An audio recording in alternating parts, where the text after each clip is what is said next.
Existem experiências que atravessam o limiar entre a vida e algo além, lugares onde o coração para de bater mas a consciência permanece viva, intacta, mais desperta do que jamais esteve.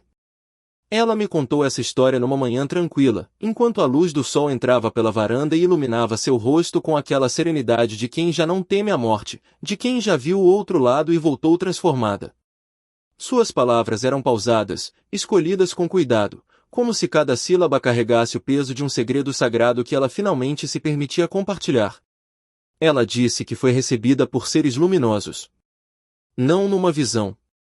Não num sonho profético. Mas ali, na mesa de cirurgia, quando seu coração parou por 4 minutos e 20 segundos que para ela pareceram uma eternidade inteira. Seu nome é Beatriz. Uma professora de literatura de 42 anos, mãe de 2 meninas, mulher que sempre viveu com os pés firmemente plantados no chão da realidade. Ela lia poesia, mas não acreditava em fantasmas. Admirava o místico nas páginas dos livros, mas duvidava do sobrenatural na vida real. Para ela, a morte era o fim natural de todas as coisas, o ponto final inevitável de toda história. Não havia pensado muito sobre o que viria depois porque assumia que não viria nada. Apenas silêncio. Apenas escuridão. Apenas o cessar de toda a consciência. Por isso, quando teve que fazer uma cirurgia cardíaca de emergência, seu maior medo não era do além, mas de deixar suas filhas. De não ver as meninas crescerem. De não estar lá para os primeiros amores, as formaturas, os casamentos. Esse medo concreto, terreno, humano, era o que a atormentava enquanto era levada para o centro cirúrgico naquela tarde de quinta-feira. A cirurgia começou como planejado. Anestesia, incisão, o trabalho meticuloso da equipe médica. Mas então algo deu errado. Uma complicação inesperada. Sangramento intenso. E de repente, os monitores começaram a apitar de forma alarmante. O coração de Beatriz, já debilitado, simplesmente parou. Os médicos iniciaram os procedimentos de ressuscitação imediatamente, gritando comandos, aplicando choques, massageando o tórax com urgência. 4 minutos. 4 minutos e 20 segundos de morte clínica. Tempo suficiente para danos cerebrais irreversíveis.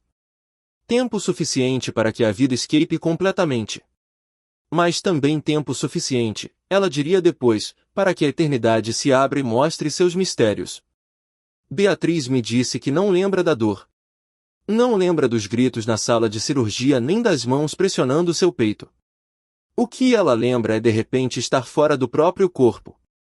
Não como uma sensação abstrata, mas como uma experiência concreta, real, mais real do que qualquer coisa que já havia experimentado na vida. Ela estava flutuando perto do teto, olhando para baixo, vendo seu próprio corpo deitado na mesa, vendo os médicos trabalhando freneticamente, vendo o sangue, os instrumentos, o desespero controlado daqueles profissionais tentando trazê-la de volta. E a primeira coisa que sentiu, ela me disse com os olhos brilhando, não foi medo. Foi uma leveza inexplicável. Como se um peso que carregava a vida inteira tivesse sido subitamente removido. Como se ela finalmente pudesse respirar de verdade, embora não tivesse mais pulmões respirando. Ela tentou chamar a atenção dos médicos, dizer que estava ali, que estava consciente, mas não conseguia. Não tinha voz. Não tinha mãos para acenar. Era pura consciência observando, desapegada mas curiosamente em paz. E então algo a puxou.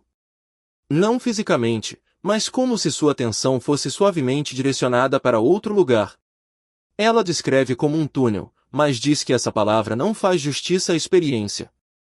Não era um túnel escuro e claustrofóbico. Era mais como um corredor de luz, de movimento, de velocidade impossível atravessando dimensões que não existem no espaço tridimensional que conhecemos. Ela não estava com medo. Havia uma sensação de estar sendo guiada, de estar sendo levada para casa, embora não soubesse explicar por que usava essa palavra.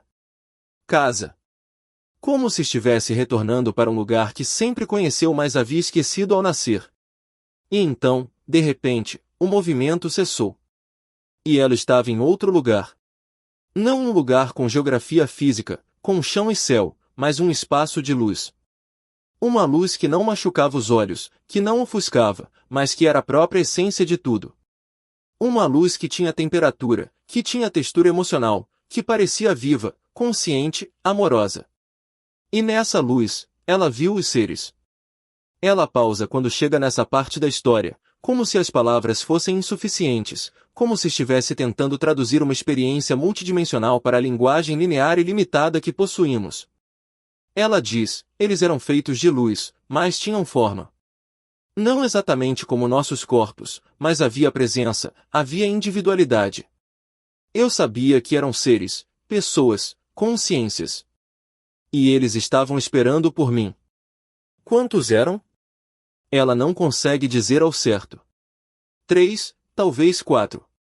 Mas números parecem irrelevantes quando você descreve uma experiência como essa. O que importa é que eles emanavam algo que ela só pode chamar de amor absoluto. Não o amor humano que conhecemos, que é lindo mas também é imperfeito, condicional, às vezes egoísta. Mas um amor que era pura aceitação, puro acolhimento, pura alegria pela sua existência. Como se esses seres a conhecessem completamente. Cada pensamento que já havia tido, cada ação que já havia tomado, cada medo, cada falha, cada momento de vergonha e cada momento de bondade. Tudo estava exposto, não havia como esconder nada. E ainda assim, ao invés de julgamento, havia apenas amor. Um amor tão imenso que Beatriz diz ter chorado, embora não tivesse mais lágrimas físicas. Sua consciência chorava de alívio, de gratidão, de uma felicidade que jamais havia experimentado. Um dos seres se aproximou. Ela não sabe como sabe que ele se aproximou porque não havia exatamente movimento no sentido convencional, mas de alguma forma a presença ficou mais próxima, mais focada nela. E então houve comunicação. Não palavras faladas, porque não havia ar, não havia som, não havia cordas vocais. Mas comunicação direta de consciência para consciência, pensamento para pensamento, coração para coração. E a mensagem era ao mesmo tempo simples e profundamente transformadora. Bem-vinda. Você está segura. Você está em casa.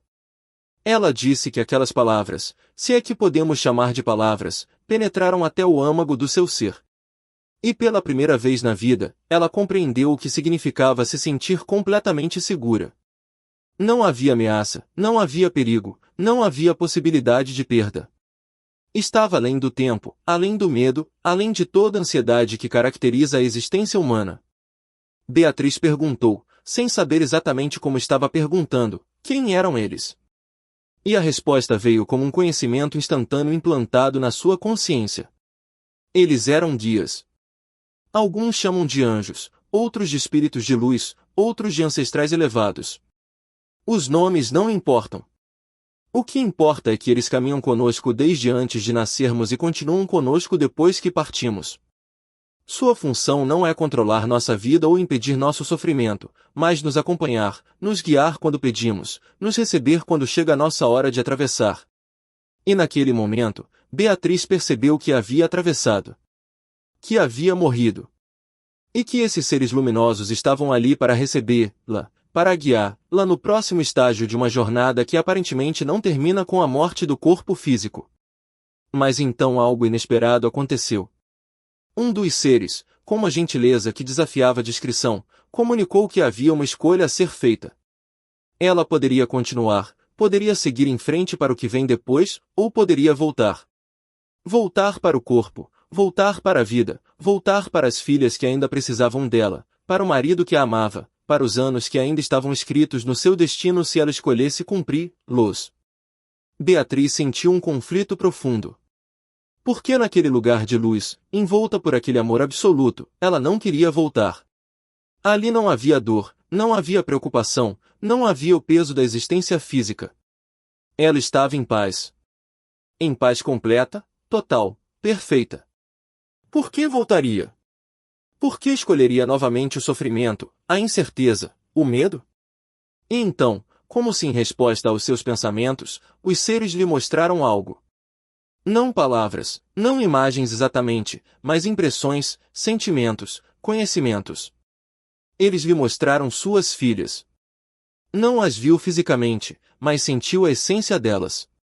E sentiu o buraco que sua ausência deixaria. Sentiu o sofrimento, a confusão, a sensação de abandono que duas meninas de 7 e 10 anos experimentariam se a mãe não voltasse. Viu, de alguma forma, os caminhos que as vidas delas poderiam tomar. Os caminhos com ela presente e os caminhos sem ela. E embora não houvesse julgamento, embora os seres deixassem claro que ambas as escolhas eram válidas e que ela não seria condenada por qualquer decisão que tomasse, Beatriz soube o que tinha que fazer. Não porque fosse obrigada. Mas porque, mesmo naquele lugar de luz e amor, seu amor pelas filhas era forte o suficiente para fazê-la escolher voltar para a dor, para a dificuldade, para o desafio de estar viva. A decisão mal se formou em sua consciência e imediatamente ela sentiu uma mudança. Os seres emanaram aprovação, não no sentido de que ela havia feito a escolha certa, mas aprovação pela coragem da escolha, pelo amor que a motivava. E então um deles se aproximou ainda mais e comunicou algo que Beatriz diz jamais esquecer: você vai voltar. E não vai lembrar de tudo. A memória ficará nebulosa, porque a mente humana não foi feita para reter completamente experiências desse nível. Mas você levará consigo uma marca. Uma certeza profunda. E quando chegar sua hora de verdade, quando for realmente hora de atravessar e não mais voltar, nós estaremos aqui esperando. Sempre estaremos aqui. A morte não é o fim, é apenas uma porta. E do outro lado há amor. Sempre há amor. Depois disso, Beatriz lembra de uma sensação de ser puxada para trás. Rápida, desorientadora, como ser sugada por uma correnteza poderosa. O túnel de luz novamente, mas agora na direção oposta. E então, brutalmente, o impacto. A consciência sendo forçada de volta para o corpo. E com o corpo veio a dor. Dor no peito onde os médicos haviam massageado. Dor nos pulmões lutando para respirar novamente. Dor em cada nervo, cada célula, cada parte do corpo que havia sido despertada de volta à vida. Ela ouviu vozes ao longe, confusas, sobrepostas. Temos pulso. Ela está de volta. Beatriz, você consegue me ouvir? E ela queria gritar que sim, que conseguia ouvir, mas estava tão cansada, tão exausta, como se tivesse viajado distâncias infinitas. Tudo o que conseguiu foi um gemido baixo antes de mergulhar na inconsciência novamente, mas desta vez o sono profundo da recuperação, não mais a travessia para o outro lado. Quando finalmente acordou completamente, horas depois na unidade de terapia intensiva, cercada por monitores e tubos, sua primeira reação não foi de alívio por estar viva. Foi de tristeza. Uma tristeza estranha, como saudade de casa. Ela chorou silenciosamente enquanto as enfermeiras checavam seus sinais vitais, e elas interpretaram como lágrimas de medo ou dor, quando na verdade eram lágrimas de luto. Luto por aquele lugar de luz que havia deixado para trás. Luto pela paz absoluta que havia experimentado. E ao mesmo tempo, quando ouviu a voz do marido chamando seu nome, quando sentiu a mão dele apertando a sua, quando soube que suas filhas estavam esperando do lado de fora ansiosas para vê-la, ela soube que havia feito a escolha certa. O amor que sentiu pelos seres luminosos era real e profundo, mas o amor que sentia pela sua família também era. E esse amor terreno, imperfeito mas verdadeiro, valia a pena voltar. Os dias de recuperação foram difíceis. O corpo precisava cicatrizar, reaprender a funcionar, superar o trauma do que havia acontecido. Mas mais desafiante que a recuperação física era processar emocionalmente o que ela havia experimentado. Beatriz não sabia se devia contar. Tinha medo de ser ridicularizada, de que as pessoas pensassem que havia sido apenas alucinação causada pela falta de oxigênio no cérebro. Os médicos, quando ela mencionou timidamente que havia visto algo durante a parada cardíaca, sorriram educadamente e falaram sobre experiências de quase morte, sobre como o cérebro às vezes cria imagens vívidas em situações de trauma extremo. Explicações científicas, racionais, que faziam sentido na superfície mas que não capturavam nem remotamente a profundidade do que ela havia vivido. Então ela se calou por um tempo. Guardou a experiência como um tesouro secreto no coração. Mas algo havia mudado nela de forma fundamental. O medo da morte simplesmente não existia mais. Como pode temer algo que você já experimentou e descobriu ser não apenas seguro, mas amoroso? Como pode ter ansiedade sobre o fim quando você sabe que o fim é apenas transformação? Ela notou que vivia com mais presença, mais gratidão pelas pequenas coisas. O riso das filhas não era mais apenas um som agradável, era música celestial. O abraço do marido não era mais apenas carinho, era sagrado. A comida tinha mais sabor, as cores eram mais vivas, cada momento comum da vida diária estava impregnado de uma significância especial porque ela sabia agora, com absoluta certeza, que a vida física é temporária e preciosa exatamente por causa dessa temporalidade. Meses depois, numa conversa com uma amiga próxima que estava atravessando o luto pela morte da mãe, Beatriz finalmente compartilhou sua história. Começou hesitante, testando as águas, pronta para recuar se visse desdém ou descrença. Mas a amiga ouviu em silêncio absoluto, com lágrimas escorrendo pelo rosto, e quando Beatriz terminou, ela sussurrou: "Obrigada. Eu precisava ouvir isso. Eu precisava saber que minha mãe não está simplesmente extinta, que talvez ela tenha sido recebida por esses seres de luz também. Que talvez ela esteja em paz, envolta em amor, esperando por mim." Aquele momento foi uma revelação para Beatriz. Sua experiência não era só dela. Tinha o poder de confortar, de trazer esperança, de acalmar o coração de quem está enfrentando o terror da perda e da mortalidade. Ela começou, com cuidado, a compartilhar sua história com outras pessoas. Não de forma missionária ou insistente, mas quando surgia naturalmente, quando sentia que alguém precisava ouvir. E descobriu algo surpreendente. Muitas pessoas tinham suas próprias experiências que nunca haviam compartilhado.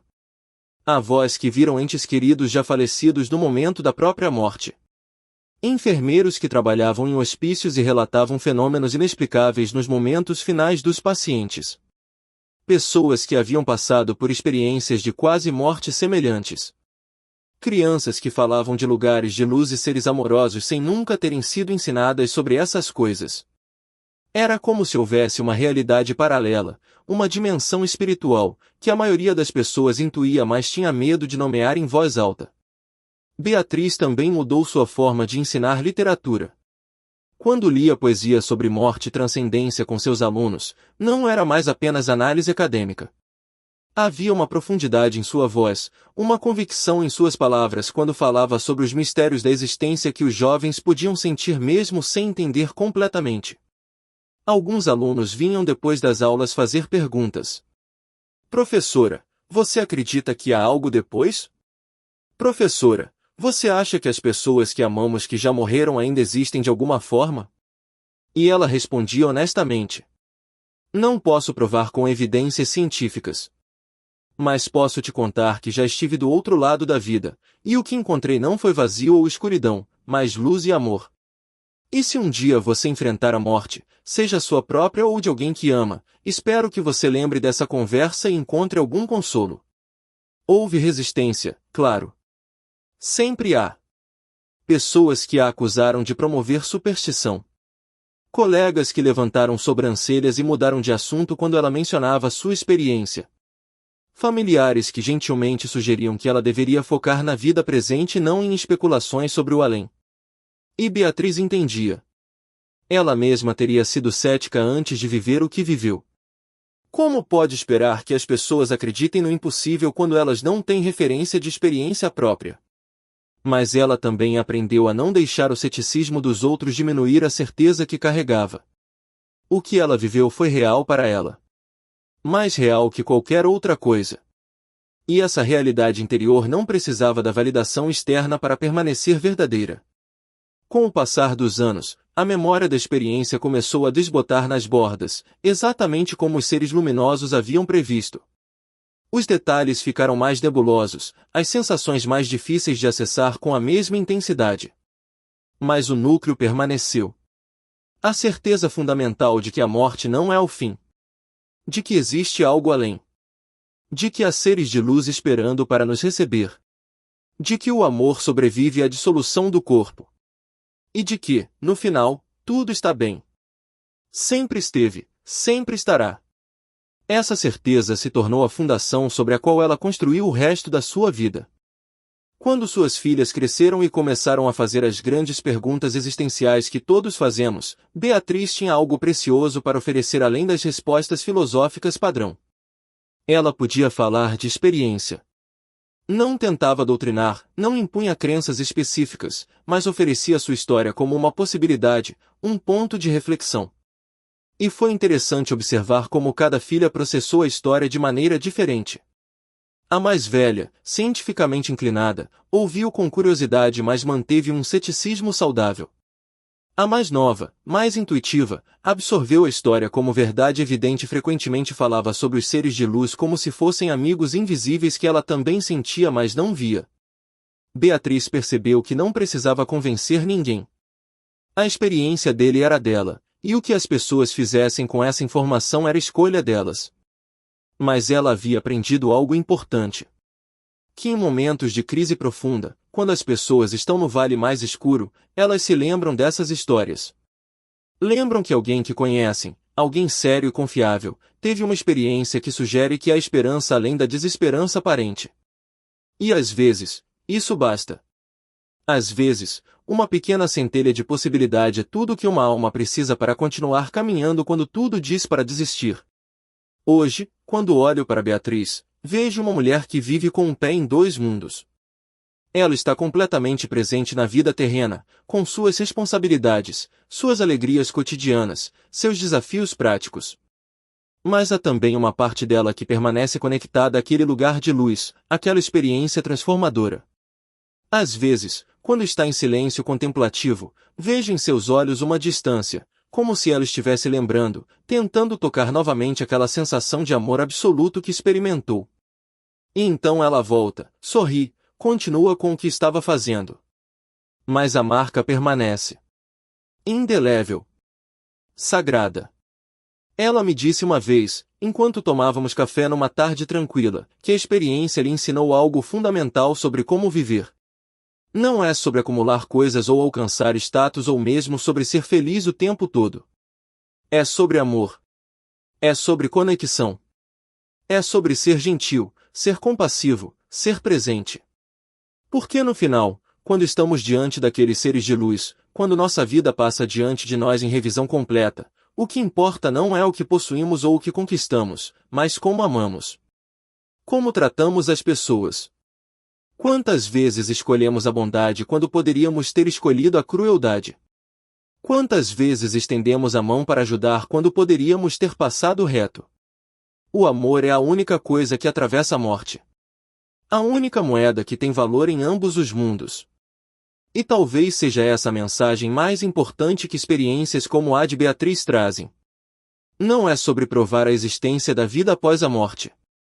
Não é sobre convencer os céticos ou estabelecer dogmas religiosos. É sobre nos lembrar do que realmente importa.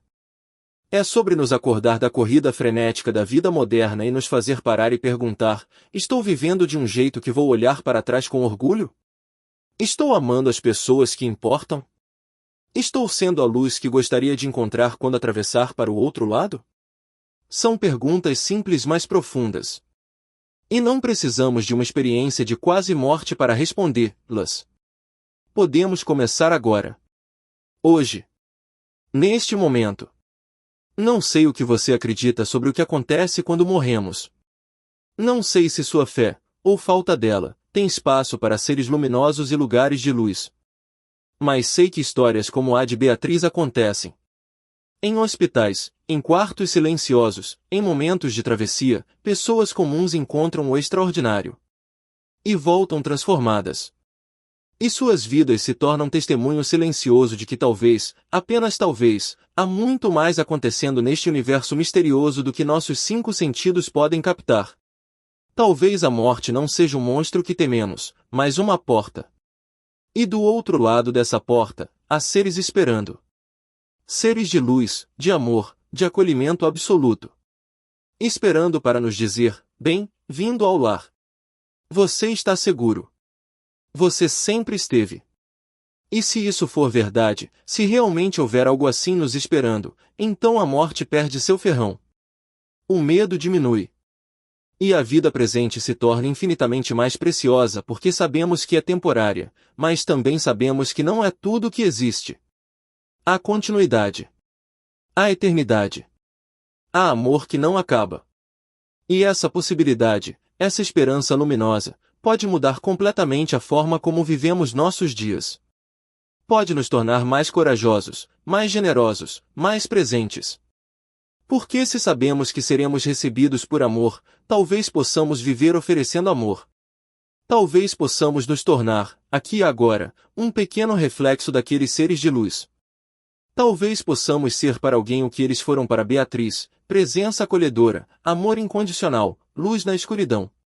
Se essa história tocou algo em você, se despertou questionamentos ou trouxe algum consolo, compartilhe seus pensamentos nos comentários. E se inscreva no canal para continuar ouvindo histórias que nos lembram de que este mundo é mais vasto, mais misterioso e muito mais amoroso do que às vezes conseguimos perceber em meio ao caos do dia a dia. Até a próxima história. Que você seja sempre guiado por luz, envolvido por amor, e lembrado de que nunca, jamais, está sozinho nesta jornada.